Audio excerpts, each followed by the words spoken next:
በድር ድራማ ላይ በክፍል 50 የሰርግ ፕሮግራሞች እየተደረጉ ስለሆነ እስካሁን ድረስ ሳይለቀቅላችሁ ስለዘገየ ከልብ ይቅርታ እየጠየቅን ቀጣዩ ክፍሎች እየተጫኑ ስለሆነ በቅርቡ እናንተ ጋር ይደርሳሉ። በክፍል 50 እና 51 ላይ የሚደረገው ሰርግ የማን ይመስላችኋል? የአምናንና የማርያ ሰርግ ነው ወይንስ የቤሌንና የባሮክ? በዚህ ሁኔታ ላይ ብዙዎቻችሁ የማትፈልጉትም አምናንም ሰርጉን ቢያደርግ ጥሩ አይደለም፣ ቤሌንም ደግሞ ከባሮክ ጋር ብትጋባ ይህም ጥሩ አይደለም። በዚህ መሃል የሚደረገው ሰርግ ግን በሁላችሁም ዘንድ የማናቸውንም ተቀባይነት አይኖረውም። ምክንያቱም እየተፋቀሩና እየተዋደዱ አምናንና ቤሌን ነገር ግን ተለያይተው ሊያገቡ ነው። ሁለቱም እልህ ስለያዛቸው እንጂ በውስጣቸው እየተፈላለጉ እንደሆነ በሁለቱም መንገድ አይተናል።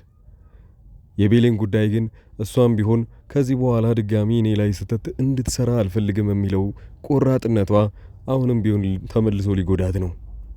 አምናን ግን ያጠፋውን ጥፋት እንኳን ተቀብሎ ይቅርታ ቢጠይቃትም እንደማትቀበለውና ከዚህ በኋላ ነገሮች ለሱ እንደረፈዱ እየተነገረው ነው። ይህም ደግሞ በጣም ያበሳጨውና ሆን ብሎ ማርያን ሊያገባት ይወስናል። ከዚህ ቀደም እንዳየነው ሁለቱም በዚህ መንገድ እልህ እየተያይዘው በሚሄዱበት ጊዜ ግን እቺ ማርያ ተብዬዋ ምንም እጇ አርፎ እንደማይቀመጥ እያሳየችን ነው። ቤሌንን ሆን ብላ ከእናት ዛሃራ ጋር እንዳትገናኝ ብላ ነገሩ መሃል ላይ ሁለቱ ተንኮል እየሰሩ እንደሆነ ሆን ብላ ለባሮክ ትናገራለች። ባሮክም ስለ ራሱ ነገር እንዴት እናት ዛሃራ በዚህ መልኩ ታወራብኛለች ብሎ ሁለቱን እንዳይገናኙ ያደረገችው ማርያን እንደሆነች እናት ዛሃራንና ቤሌንን እያራረቀች የነበረችው ማርያ እንደሆነች አምናን የሰማለት ማርያን ከአንዳንድ ነበረ ከዛ ቤት የሚያባራት። አምናን ግን በዚህ ሰዓት የሚታየው እስቲ እውነትም ታገባለች ወይንስ አታገባም የሚለውን የቤሌንን ውሳኔ ነው። ቤሌን ግን እስካሁን ድረስ ቆርጣለች። የሱ የሆኑ ጥፋቶች እንዳለ በአሁኑ ላስተምረው ይገባል። ከዚህ በፊት እያንዳንዱ ሲያጠፋ የነበረው እኔን እንደ ንቀት ስለሚያየኝ ብቻ አልነበረ፣ አሁን ግን አሳየዋለሁ የሚለው ጭንቅላቷ ውስጥ የተፈጠረ የእልህ ውሳኔ አልለቀቃትም። እሱ ግን ባለቀ ሰዓትም ቢሆን መጥቶ ከተደጋጋሚ ጊዜ ይቅርታ ቢጠይቃትም አምናን ይህን ነገር በማድረጉ እንደማይጸጸቱምና ከዚህ በኋላም ተመልሶ ሊያጠፋው ይችላል በሚል ሁኔታ ቤሌን ይቅርታውን አልተቀበለችም። ታዲያ የማን ጥፋት ነው ብላችሁ ነው የምታስቡት? ቤሌን በራሷ በኩል የያዛት እልህ እስካሁን ድረስ አልለቀቃትም። ከነ ልብሷ ከነ አለባበሷና ከነ ባህሪዋ ሙሉ ለሙሉ ተቀይራለች። ባሮክ ደግሞ እዛ ቤቱ ያለውን ሰነድና ንብረቶች እንዳለ አሁንም ለማሸሽ እየሞከረ ነው ያለው። ሰከንድም እያባከነ አይደለም። በቅርቡ ሙሉ ለሙሉ የጠፉት ሰነዶች ተመልሰው የዛው የድርጅቱ ባለቤቶች እንዳለ ወደ ቦታው ስራውን እንደሚመልሱት በመነጋገራቸው ብቻ ባሮክ ግን ይሄ ነገር ሳይደረግ በፊት እንዳለ ግማሾቹን ሰነዶች ማሸሽ አለብኝ ብሎ እዛው የአምናን ክፍል ውስጥ በመግባት እያንዳንዳቸውን ሰነዶች ፎቶ እያነሳ እዛው ከውጭ ለሚሰራው የሥራ ባልደረባው ጋር እየላከ ነው። አሁን ላይ አምናንም ቢሆን ቤሌን መጣላታቸው በጣም እንደዚህ የሚቀጥል ከሆነ እየተጎዱ ነው የሚሄዱት። ለዚህም ነው አብዛኞቻችሁ ይህ ድራማ አስጠልቶናል እያላችሁ የነበረው። ባሮክና ማርያ ከዚህ ድራማ ካልወጡ ድራማው በጣም አስጠልቶበታል። በዛ ላይ አምናንና ቤሌን ከተጣሉ በኋላም እንደዛው ስልችት እያለን ነው ድራማው ብላችኋል። ቤሌንና አምናን የሚታረቁበት ጊዜ ቅርብ ነው። ሰርጉ ከተደረገ ወይስ ከመጨረሻው ድረስ ይለያያሉ? አሊያም ሰርጉ በሆነ ምክንያት ከከሸፈ ደግሞ ቤሌንም ቢሆን አምናን መታረቃቸው በቅርብ ጊዜ ውስጥ ይደረጋል። የእናት ዛሃራና የጎሽሜ ሰርግ በተደረገው በትንሹ ጊዜ ውስጥ እናት ዛሃራ ሳታስበው በጊዜው ልጅ እንደነበራት በመናገር ለጎሽሜ ስትነግረው ይደነግጣል። ጎሽሜ ምን ጠብቆ ነበረ? እድሜዋ ሄዷል፣ አሮጊት ናት። እሱም ቢሆን እንደዛው። እዚህ ጋር አሮጊት ብለን ባናወራም ግን እንደዚህ በዚህን ሰዓት ላይ በዚህ እድሜያቸው እንዴት ልጅ አለሽ ብሎ ሊቆጣትና ሊደነግጥ ባልሆነ።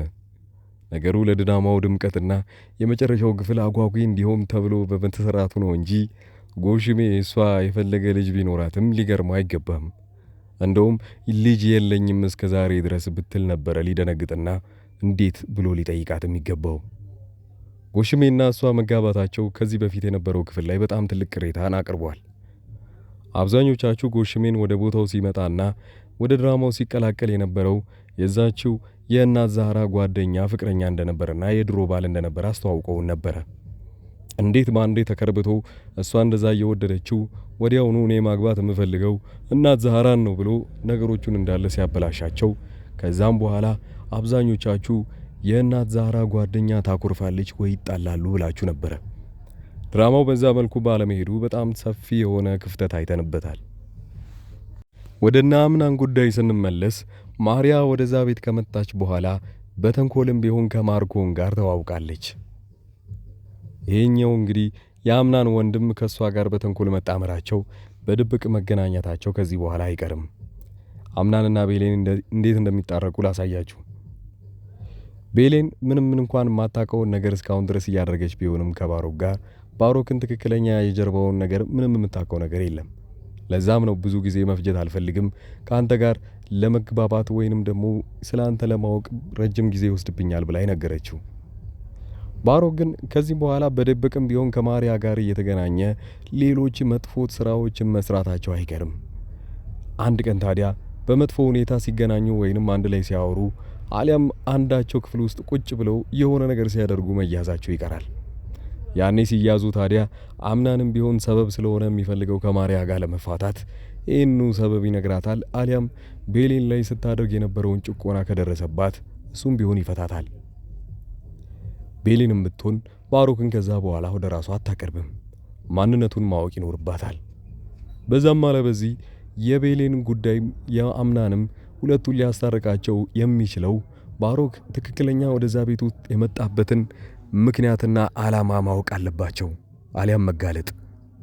ማርያም ብትሆን ለእናት ዛህራ የነገረቻትንና ለቤሌን ያስጠነቀቀቻትን መሃላቸው እንዳይገናኙ ያደረገችው ዋነኛዋ እሷ እንደነበረች አምናን ያወቀለት ማርያንም ይጠላታል። ሁለቱም ቢሆን ማርኮንም ቢሆን እንደዛ ከተጣሉ በኋላ ይህን ጉዳይ አምናንና ቤሌን የሚያስታርቃቸው ሌላ እድል ይመጣል ማለት ነው። ለዚሁ መፍትሄውም የሁለቱን ችግር የሚያጋፍጡት እዛው ቤት ውስጥ አንዳንድ ሰዎች አሉ። ለምሳሌ ሜርሲ የሰዎችን ተንኮል በቀላሉ ማግኘት ትችላለች። ውስጥ የደበቁትን ሚስጥር ካለ ወዲያውኑ ነው በቀላሉ የምታወጣጣቸው። ልክ እነሱን መስላ እነሱም አብረው ከሷ ጋር የሚሆኑት ታግዘኛለች ብሎ ስለሚያስቡ የሚያውቁትን ሚስጥር እንዳለ አዝረግርገው ይነግሯታል። ያኔ ነው ትክክለኛው ሚስጥር ካወቀች በኋላ ለአምናንም ሆነ ለቤኔን ትናገራለች። ህዝቡ እዛ ውስጥ መጫረስን ስለሆነ የምትፈልገው አንዱ ሚስጥር ለሚያስፈልገው ሰው ወዲያው ነው የምታደርሰው። አይበለውና ሰርጉ ከተደረገ በኋላ ምን ይፈጠራል? ለምሳሌ የቤሌንና የባሮክ ሰርግ ከተደረገ በኋላ አምናን ሙሉ ለሙሉ ቤሌንን ይጠላታል ወይንም እርግፍ አድርጎ ይተዋታል። ቤሌን ግን እየጸጸታትና እየቆጫት ይመጣል። ያደረገችውን ንዴቷን እንዳለ በደንብ ስታጣ አሊያም ደግሞ ማርያን እሱ ራሱ በራሱ አልፈልግሽም ብሎ ከተዋት በኋላ ባሮክ ይህንን ነገር ባያየውም ግን ቤሌን ቅር እያላት ይመጣል። አምናን ለካ እውነትም ማርያን አይወዳትም ነበረ፣ እኔን ለማናረር ነበረ አብሯት የነበረው። አሁን ታዲያ እኔ ካገባው በኋላ እንዴት እሱ አላገባትም ብላ ጥያቄ ይፈጥርባታል። ቤሌን ለመጀመሪያ ጊዜ ትልቁን ስህተት እንደሰራች ይገባታል። ከዛም በኋላ አርፋ እንኳን ከባሮክ ጋር አንድ ላይ መኖር እንደማትችል ስለምታውቀው ወዲያውኑ ፍቺ ያደርጋሉ። ባሮክም በዚህ ሁኔታ ላይ ይናደዳል።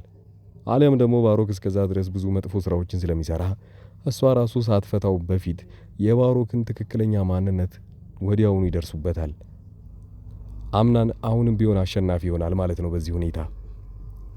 አሊያም ደግሞ አምናንና ማሪያ ቀድመው ሰርጉን ካደረጉ ቤሌንም ቀድማ ማድረጉ አይቀርም። እሷም እልሁና ንዴቱ እስካሁን ድረስ ላለቀቃት አምናንን ለማስቀናትና ለማናደድ ብዙ ጥረት እያደረገች ነው። ስለዚህ አምናን ቀድሞ ሰርጉን ካደረገ እሷም ተከትላ ማድረጉ አይቀርም። ሌላው እንደዚሁ እያለ ሰርጉ ካለፈ በኋላ ሁሉም ሰዎች መፋታታቸው አይቀርምና ድጋሚ ይቅር ተባብለው ቤሌንም ቢሆን አምናን አንድ ላይ ይሆናሉ። ያኔስ ለአምናን ሌላ ፈተና ይመጣበት ይሆን ወይንስ በሰላም ይኖራሉ? እያንዳንዱን ጥያቄዎች በዚሁ ቪዲዮ እንዳለ እናገኛቸዋለን። አብዛኞቻችሁ እዚህ ቻናል ላይ አዲስ ስለሆናችሁ ስለ ድራማና ሌሎች ድራማዎች አዳዲስ ቀድመው ማግኘት የምትፈልጉት መረጃዎችም ካሉ ለእናንተ ቶሎ እናደርስላችኋለን። እስካሁን ድረስ ግን አብራችሁኝ ያላችሁ ቻናሉን ሰብስክራይብ እያደረጋችሁት የደውል ምልክቷን እየተጫናችሁ ሌላው ኮሚኒቲ ፖስት ላይ የሚለቀቁትን ቀደም ያሉ ድራማዎችን ቶሎ ማግኘት የምትፈልጉም ሰዎች እዚህ ቻናል ላይ አክቲቭ መሆናችሁን አትርሱ። ሌላው በቀጣይ ቪዲዮ እስክንገናኝ ድረስ መልካም ጊዜ እያልኳችሁ ቸር ሰንብቱልኝ።